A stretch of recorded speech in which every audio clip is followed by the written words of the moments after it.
What is going on, everybody? Welcome back to the channel. So we will now be looking at the S2 one-lap time attack in the lovely F50.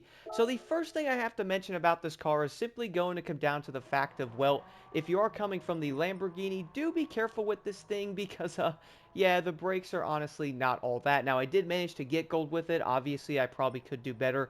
Funny thing is, in many of the main license challenges I was doing, I was somehow always behind my Ghost until the end of it. Weird, but what's good about that is I can always make places up. So similar to the first video, guys, if you are tuning in, once again, everything is going to be timestamped, like if you just want to watch the race itself. But I am going to be running the manual transmission. Again, TC is on 0, ABS is default, auto drive is obviously off. Driving line is on simply to help people when they are watching the video and stuff like that, to where, okay, he's going here, he's going there, wait a minute, he's not on the line there. Kind of like a good indicator to help people. The brake indicator is off, and so is the braking area. Besides that, though, everything is basically normal. Like, for example, on my controller, I'm not doing anything insane here. I'm shifting, with X and square and all that. Nothing has been changed. But overall, with this event, though, the biggest thing I can say is there's a few tight corners in it, and the F50 is a pretty insane car. I was coming right into this event from the lovely Lamborghini one, which was the first one in the license test, and my goodness, though, I failed probably 50 times in this event, not even kidding. The reason for that is going to come down to the fact of the braking on it. Did not realize I had to brake way before the point of the turn, because I was like, okay, let me go super quick, my brakes will save me.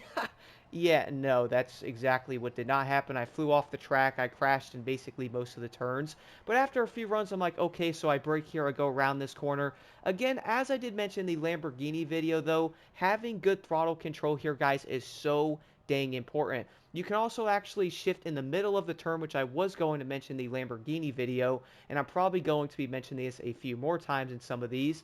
But if you are running manual, though, make sure you can also shift down a gear into the turn to get into it tighter. I might end up making like a video on this in the future, but for this, I would definitely recommend trying this out specifically on this race to practice, because you can go into the tighter corners like shifting down, and this will end up being done in a few different areas, and it's also going to be a skill that you can legit master for every single licensing test in the game, and most likely even driving in the said races itself. Like, it's legitimately that great. I do understand other great drivers have talked about this, other YouTubers and stuff like that, but when you are going into that turn, you're like, yo, I'm not going to make this in this gear. All you will then have to do is basically shift down a gear, make into that turn a tad tighter, shift up, giving you even more power, of course, easing into that throttle, and giving you even more speed coming out of it. Definitely something I would recommend trying. Besides all of that, though, if you guys have any questions, do let me know in the comments below.